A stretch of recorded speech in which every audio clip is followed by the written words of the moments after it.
I guess. So I'm going to pick Mage.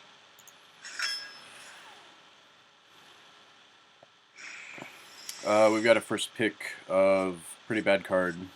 This is okay if we have a secret, but Sunwalker is just good, so we'll take that. Let's see, this has the benefit of being a dragon. There's a lot of cards that's relevant for. We don't have anything yet, but these are sometimes worth picking up just to consider having more dragons in your deck. This guy kind of sucks sometimes. He's a lot better if you are already being aggressive, because if you can make a bunch of trades on your turn and then play, you can get it cheap. If your opponent is has board control and is dictating like how the trades get made, this is usually going to cost more. So it's like if you're behind, Volcanic Drake is kind of bad because it's not a great 6-drop, but as like a 4-drop, it's pretty good. As a 2-drop, it's really good. So if you can play out some early guys and you know, trade them off with your opponent's creatures and then play this thing for like 3 mana, 2, 3, 4 mana, then it's really good. Frost Nova is not a card we take here, and Pit Fighter is the card we're going to take here.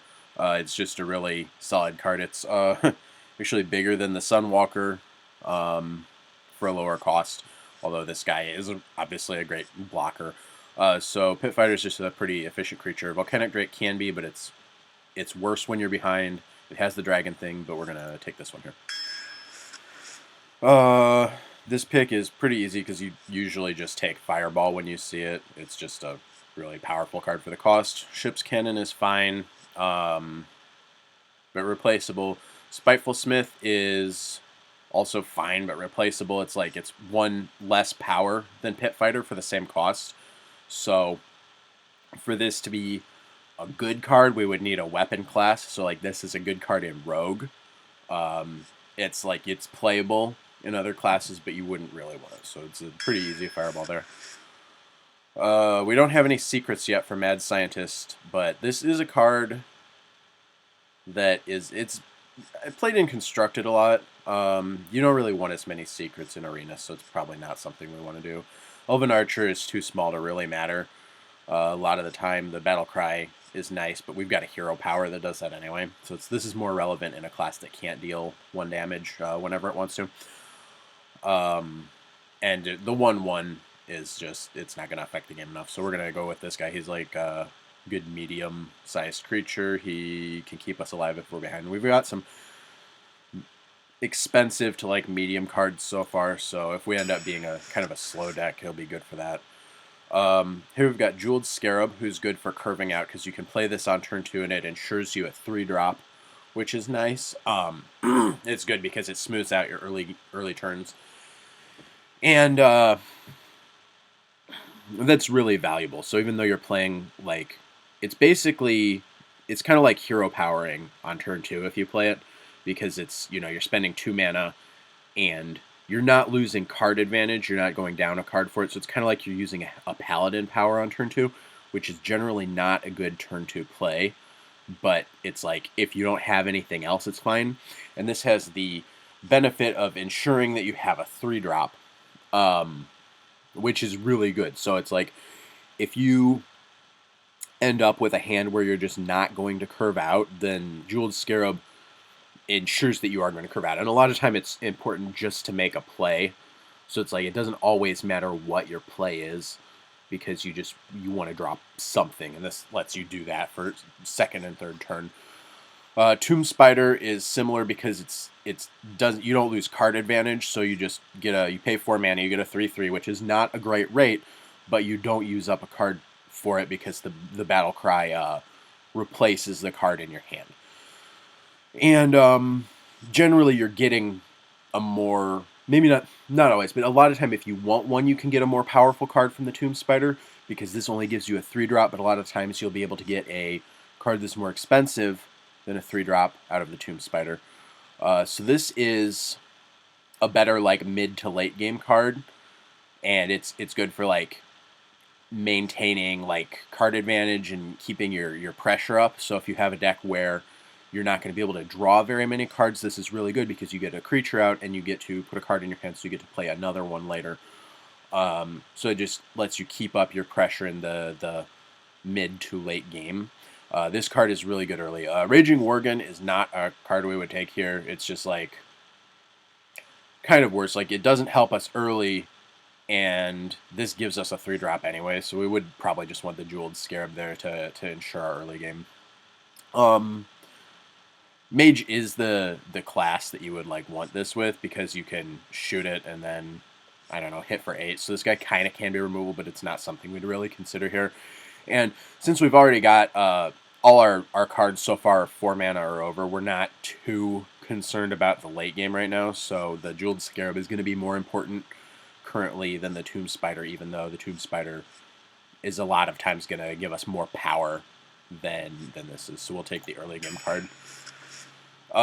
This pick is, again, Elven Archer is irrelevant here. We've got Flame Juggler versus Water Elemental. So we're going to take the Flame Juggler because, again, it's an early game card. This guy's great on turn 2 because they might have played like a 1-drop. You might be on the draw, and maybe they played like a Paladin Power, so maybe they played a Jeweled Scarab, you know? So they might have, if they have a 1 toughness creature out, then Flame Juggler is going to be really good there because it gives you the chance of hitting that. And sometimes you just hit them in the face and then you just have a 2/3, which is like that's doable. It's fine because we might play the cannon or something. But sometimes it's really good. So a lot of times half the time he'll hit their 2/1 or whatever, and you're just like way ahead on tempo because you've gotten 1 for 0 and you have developed your board and limited. It can also. The damage can be relevant against bigger creatures too, like if they play a 2/3, like say they Flame Juggler and then you follow that with your Flame Juggler. If you hit theirs, then now their guy is down to a 2/2 and you have a 2/3, so you win the combat there. So it's kind of random, but a lot of the time it will help you out and it's passable, even if it doesn't hit what you want it to. Water Elemental is an excellent card. It's really the 6 toughness is a lot.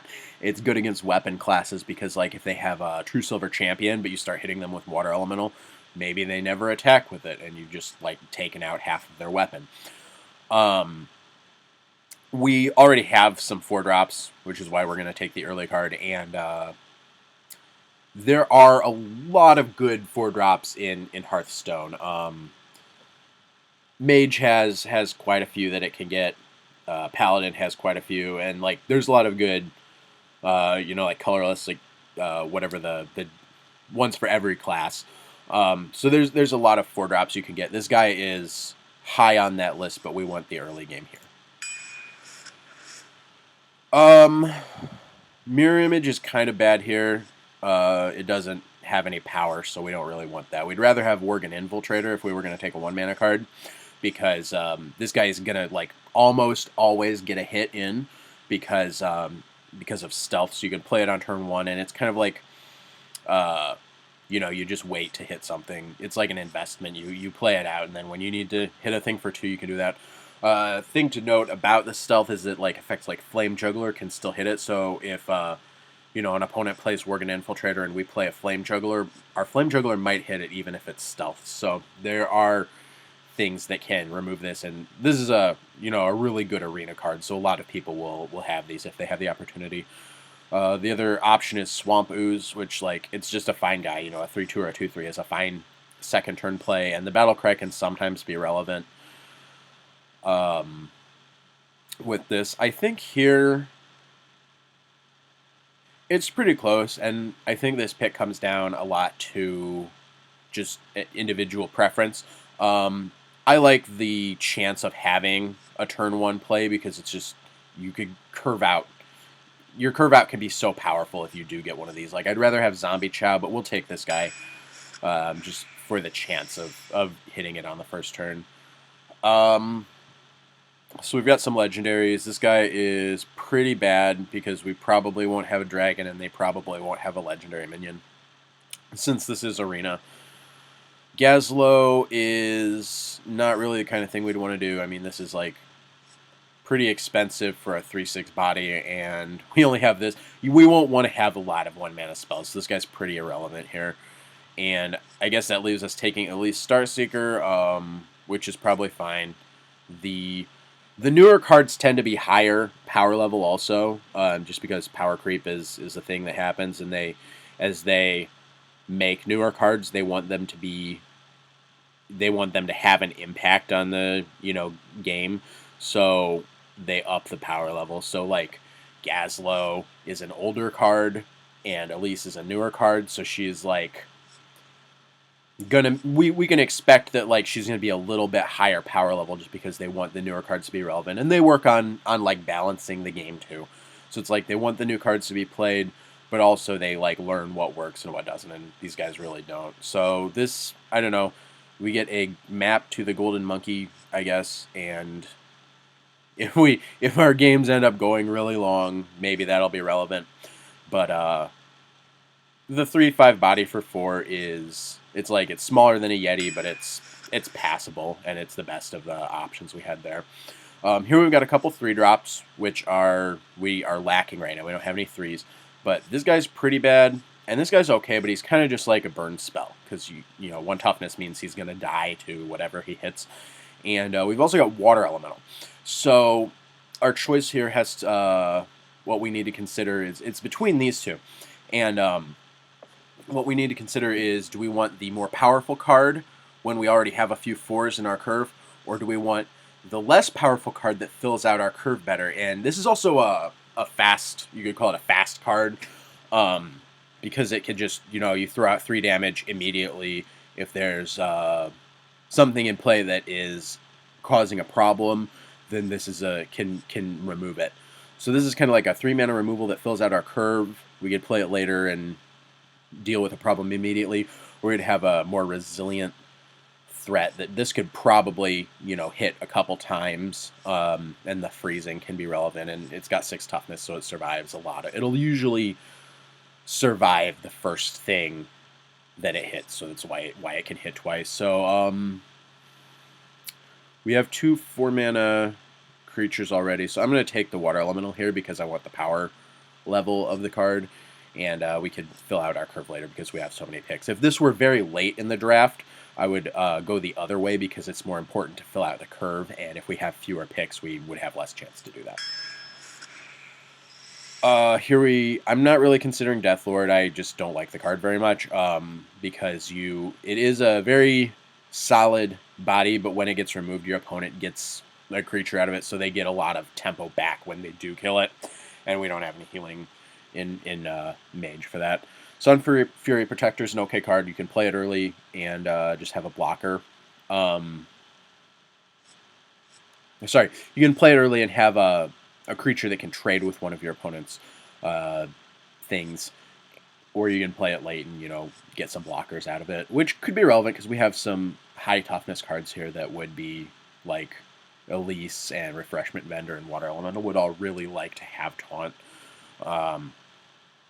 So that could be good, but we're going to take the Azure Drake. This guy is just a solid body, obviously. He's a 4/4 for 5. Dragon is relevant. Spell damage is actually really more relevant to our class than most. It's good. The spell damage is going to be relevant a lot of the time in Mage or Rogue, or Shaman has a lot of spells that do damage now. And then it cycles. It draws a card, so we don't lose card advantage for it. So it's just the most solid one of these choices, mostly because of drawing the card. The creatures their size is reasonable for their cost. This is not much of a pick because Ice Lance is kind of a constructed card a lot of the time because we don't have a reliable way to freeze our opponent's things. So it's unlikely that this is going to be a good pick in Arena a lot of the time. This guy's kind of boring. I mean, 1/4 for 2 is not bad, but it doesn't really kill a lot of things, so it's not a good attacker. And the ability can actually hurt you sometimes because we do have a few Battlecry creatures here. We've got a couple of our 4-drops have it, our 5-drop has it. So this could actually hurt us quite a bit since we have so many Battlecry creatures, and it's just not very relevant. Harvest Golem is a pretty solid body. I mean, 2/3 for 3 is a little bit lower than what you normally want, but it gives you a creature when it dies, so it gives you like insurance against a sweeper, and a lot of the time it can trade twice, so we'll take that. And that gives us a 3-drop as well, which is relevant. These two are pretty bad. These guys both have 1 toughness, which makes them bad against damage powers. Magma Rager can trade with pretty much anything if it survives to the point that you get to attack with it. But we're going to just take this 7-drop because these guys just die. So we've got a pretty bad early creature. The taunt is not super relevant, and because it only has 2 toughness, it like just loses to something like a Flame Juggler or like a Cannon or a Crocolisk or any of the 2/3s. Stoneskin Gargoyle is not very exciting, again, because it's just a 1/4. It's kind of like the Narobnar Warlord, because it just doesn't do a whole lot. And this one's 3 mana. And we've got Mirror Entity, which I don't really like having because a good opponent is going to be able to play around your secrets. Like, they're going to test for it. So if you play a secret, they're going to, first they're probably going to test for Mirror Entity and Duplicate. So they're going to, like, try to play a bad minion from their hand, or they're going to try to kill one of your bad minions if you have one. And then, it's like if we pay 3 and they play, like, a Jeweled Scarab, then we've just paid 3 mana to have a 1/1, and that's really bad. Stoneskin Gargoyle is not worth considering, so our pick is between the 2 of these. So we can have a 2-drop to like fill out our curve, but it's kind of bad, or we're going to have a 3-drop that our opponent can play around to make it bad. Sometimes this is good, like late game, say both players are top decking, and you have a Mirror Entity available, like if it's in your hand or you draw it, and then they draw a card and they only have 1 thing. If it's good, then the Mirror Entity copies that, and that, I guess, gives you something, but it is something that a good opponent will be able to play around. I don't really like either one of these, but I guess we'll take the Mirror Entity just because this guy doesn't really do anything ever, and the Mirror Entity maybe does something. So this is a pretty easy pick. We just take the Earthen Ring Farseer. Mirror Image does very little. Young Dragon Hawk does very little because, like, these don't have any power, and this only has 1 toughness, so this just dies, and these die eventually, so they maybe slow them down a little bit. This guy's a 3/3 for 3, which is a okay rate, and the healing is relevant a lot of the time. So if we have something like... The healing is going to be pretty relevant on a card like Water Elemental, or even Pit Fighter, because it has high toughness, so these things are likely to survive a combat, and this guy can, like, refill them. It can also heal us if nothing else, so it's better than the crappy cards here. We've got this guy again, who we're not going to take. Maiden of the Lake is decent. This is kind of a 5-drop, because a lot of the time you'll want to play it and use the power. It's good with if you have a lot of things with Inspire, because it lets you use the power more easily. Like, you can, play this on turn 5 in power. You can, on turn 6, you can play a 5-drop instead of a 4-drop and still power. So it just gives you a little extra mana. And the 2/6 it's an okay body, because, again, 6 toughness will let it survive a lot of things. Our pick is between that and this Anubisath Sentinel, who is, I don't really care for this guy. He's 4/4 for 5, so he's a lot worse than like a Yeti.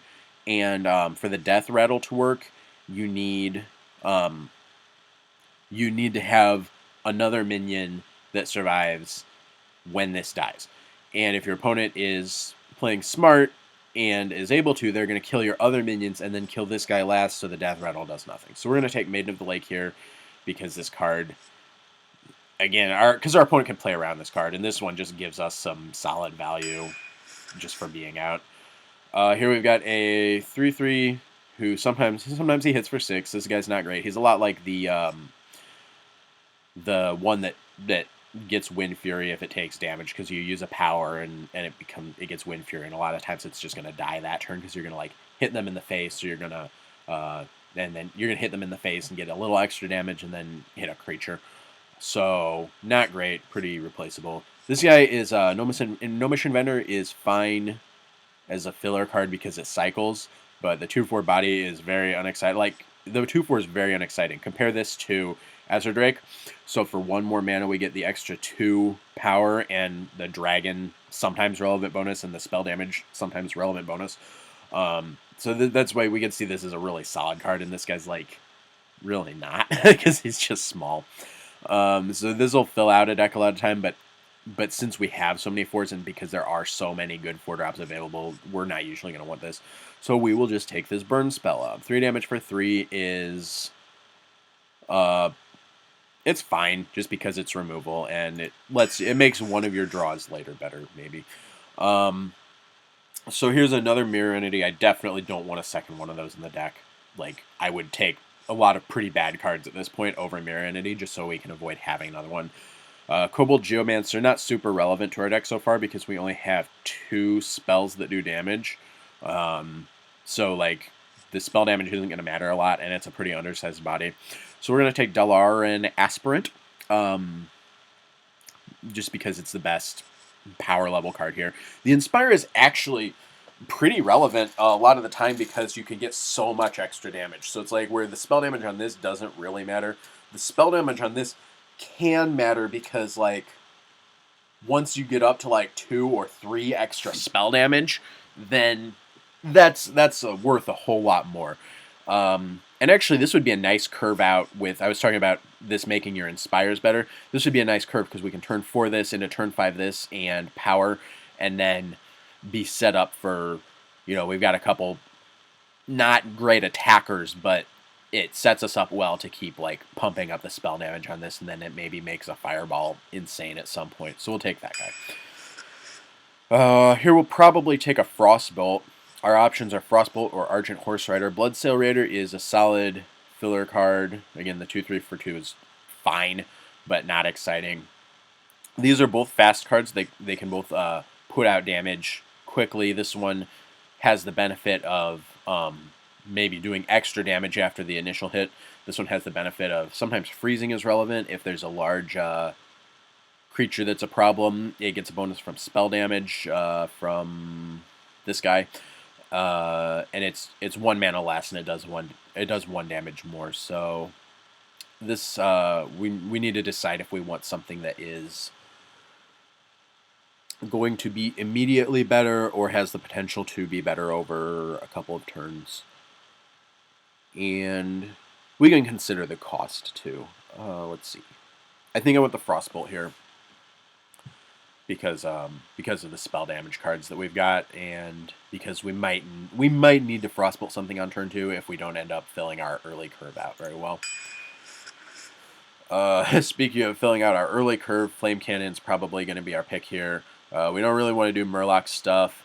This card is okay. It's like it can be good late game if you're behind, but the problem with it is that the 8 health is a big deal, but the 3/3 body for 5 is like really bad. So it can buy you back like, a turn worth of damage, but then it doesn't have an impact on the board. And the mech like tribe can be relevant, but we don't have anything that wants that right now, so that's not a consideration. Flame Cannon is just like a removal. Like a lot of times you'll play this on turn 2 just to kill whatever they played. Since it doesn't target, if they only have 1 minion out, that's when Flame Cannon is going to do the best job because it always will hit the thing you want. So you'll usually like play this to trade with, like when you can play this and just trade with whatever thing they have out, then that's fine because it kills their only creature. That's the best use of it. So we'll take this. This guy's very bad. We disregarded one of these earlier because it just doesn't do anything. So we've got Arcane Golem or Imp Master. So this is kind of a removal spell. It does give our opponent an extra mana, so it's better late game when they have lots of mana anyway.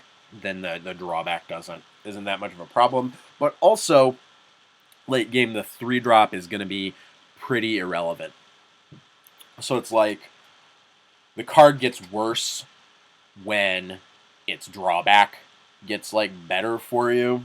So there's kind of a trade-off there, but it's kind of just a 4 damage burn spell, and sometimes it does finish a game. We've also got Imp Master, who will he's better if we have healing. So this is actually good with our Earthen Ring Farseer if we ever have the time to do this, where we get to like put out a couple imps and then somehow this is still alive and then we heal it. I guess that's a thing that we can do. But it does usually give us a few creatures. The 5, it does have a lot of toughness, so it won't always die immediately unless they're making like a special effort by like playing a burn spell or something. So usually you get a few creatures out of this.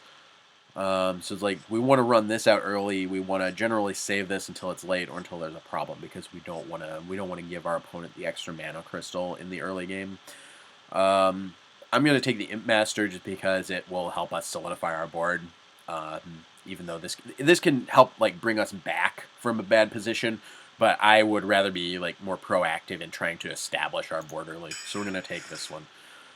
Here we've got Spiteful Smith, who again not great without a weapon. Iceland's not great without a reliable way to freeze. So we're gonna take Volcanic Drake, and hopefully at this point we can pick up mostly like 2 drops for the rest of this draft. It would be good to get some big cards, like if we got a Kraken or something. That would be nice, but we really want some early games. So it's like I'd like to get a Zombie Chow. I'd like to get some more 2 mana, like another Flame Juggler would be good because it'll let us make the trades we want to make Volcanic Drake cheaper, and it'll just let us have a strong curve out with this instead of being behind and having to play this for 6 mana. And speaking of 2 drops, here's a huge Toad who's a fine like rate at a 3/2 for 2. The Death Rattle can be relevant. It's kind of like a Flame Juggler, except this guy does the damage when he dies. This guy does it when he comes in. So these guys are pretty close to the same thing, and we're just going to want to trade off with whatever 2 drops we have anyway. So these expensive cards aren't worth considering here. Here we've got another 2 drop, although it's pretty unexciting. It's again the charge cards are kind of like just a burn spell.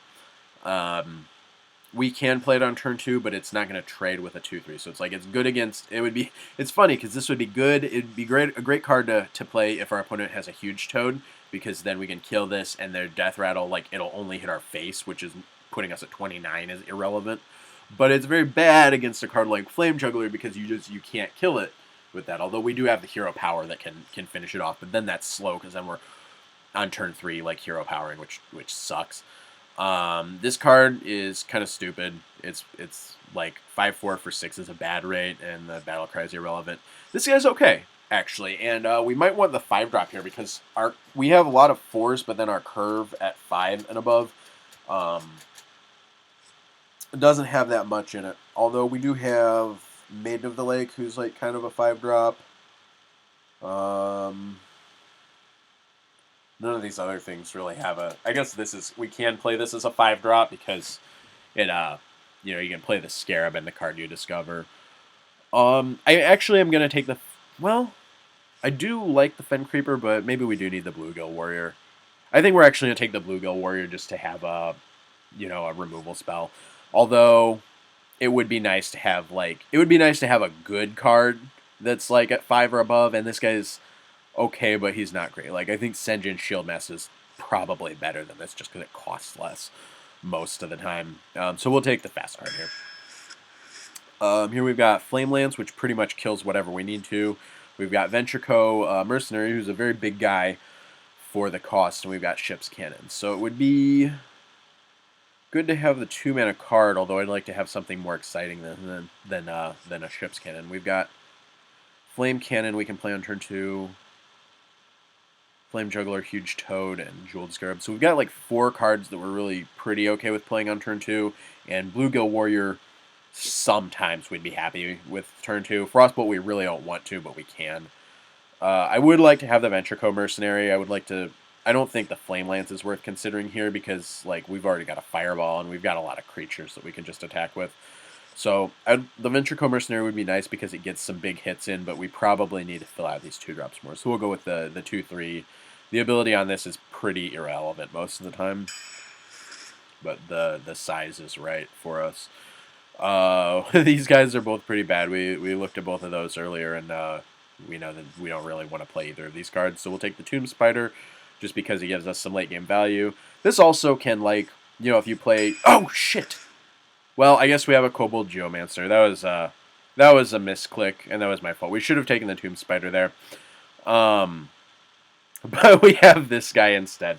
What I was going to say is the Tomb Spider, you could play it for 4 mana, and maybe you get a 3 drop, so you, build your own 7 drop out of it.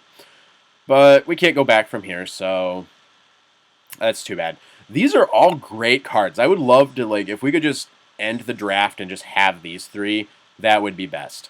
Like, I'd much rather have seen one of these instead of, like, any of those picks. Like, I would take any of these cards over even the Tomb Spider that we were going to take last. So, Draconid Crusher has the dragon thing going, which is not going to be relevant for our deck, but it can be. So, like, taking this early because of the dragon synergy can be a good way to, like, hedge early in a draft, because it's like then if you see something that wants you to have dragons, you've already got one, and it's just like it's a sweet finisher.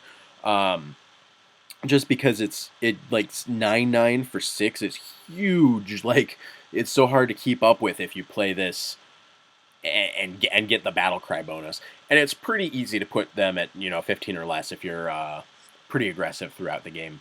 We've got Fireball, which is again just a solid card. A lot of the time you'll want to take all of these that you see, like you just want fireballs in your deck. And it does have synergy with our sweet Kobold Geomancer pick. So obviously taking this guy to make the Fireball do 7 is always worth it, and something that everybody should do all the time. Oh, this Kobold is so embarrassing. We've also got a Flame Juggler who, like, I think I'm going to take the Flame Juggler just because we want to have a lot of these. And this gets us established early, and we would rather like play this on turn 2 than a 2/2 that doesn't do anything. So Fireball would be really nice to have. We might regret passing this because we might end up having trouble in the late game. But if we don't establish ourselves in the early game, then we won't even make it there. And right now, our 1 and 2 drops are not great. Like these are kind of like a pretty bad group here. So we'll take the Flame Juggler. Here we've got Dalaran Aspirant. We've already got plenty of spell damage from our Kobold, so we don't need this guy. And we've got Pit Fighter. Undertaker doesn't do anything. Really in Arena. Like, you would have to build a deck around this. So this is a card that's meant for Constructed and not Arena. And it used to be a big Constructed card, but they actually made the card worse because it was so dominating in that. But it's not going to do anything for us here. So we probably want the Pit Fighter. It's a pretty big creature, and that's what we want here. Big for the cost anyway. Magma Rager's terrible. Razorman Hunter is passable, but not exciting. And I think Ethereal Conjurer, the 6/3 body, is also passable, but not exciting. Because, like, it seems like it's going to hit hard, but it just trades with anything. So, when you're playing this, your opponent will a lot of times have a minion out, and they'll, like, send, like, a 3/2 into this thing. So, it's usually going to trade down. It's going to usually trade for a lower cost creature because a lot of the time you won't get your attack in with it. Although it does hit really hard if you do get the attack in, but it gives us a spell in hand, so this might like replace that Fireball we passed, or give us something else. It'll give us a burn spell a lot of the time because Mage has a lot of burn. So giving us a card back and trading with something that costs less than 5 is probably worth the 5 mana, and that's better than these guys, which are going to underperform a lot of the time. Here we have a really solid 2-drop or a really solid 4-drop. Cogmaster. Again, we don't have mechs, so this is not going to do anything for us. We've got a lot of 2s at this point, although a lot of them are bad. But we do have double Flame Juggler and Huge Toad. And I guess Ship's Cannon is okay. And Flame Cannon is fine as a 2. So we've got, at this point, several cards that we're happy to play on 2 mana. Like the second Flame Juggler really helps with that, because we've got a good chance of having like Flame Juggler or Huge Toad at the beginning of the game. So we have a lot more of the 2-drops. And our 4-drops are, like, it's funny because I said earlier that there are so many good 4-drops, but we actually don't have that many of the good 4-drops. Like, we've got Water Elemental, who's an all-star. We've got Elise Starseeker, who I have to assume is good because she, is a legendary. So it's like, this is good if the game goes very long. And this guy is good, but not immediately. Like, he can be good, again, if the game goes a little bit late. So we're gonna go with the Yeti here to fill out our mid game uh, plays. And we've got one pick left. So we've got Big Game Hunter, who is nice to have just to kill like a Doctor Boom or something in constructed, but he'll kill a lot of big things, but probably not our pick here because it's got a very good ability, decent sized body, although you usually don't want to run it out early, you want to save it, but it's not going to be as consistent because our opponent might never play a creature with 7 power. We've got Kodo Rider, who I think Kodo Rider is going to be our pick here. It's slow, it's really slow, but it gives you a lot of power if it gets going. And we have the Maiden of the Lake, which speeds it up a little bit because you can play it on turn 7, and having a couple 3/5s on turn 7 is not bad. This will get killed a lot of the time, so it's like you should try to play it where you get to inspire at least once, because you might not get to do it again. You likely will not get to do it again, but if you do get to inspire twice with it, you are probably like well on your way to winning the game, because it should mean you have board control at that point, because if you didn't have board control, they would kill us. We got Mr. Garrison here, who lets us use our hero power twice a turn, which is fine, I guess. Actually, that has synergy with Maiden of the Lake, because then if we have this guy out, then the Maiden of the Lake lets us power twice for the cost of one. So it's like these two are kind of like a super team, but unfortunately they don't super do that much. So we're gonna pass up Mr. Garrison, and we're gonna take the Kodo Rider. And this is our deck. We've got this stinky turd of a Kobold Geomancer that we would rather have a Spider, but maybe this guy will do something great at some point and prove his worth. Our 1-drop is not great. I would much rather have a zombie Chow. Like, it would be nice to have the Infiltrator and a zombie Chow, but you can't always get a Chow. And we are not gonna go to Chow Town today.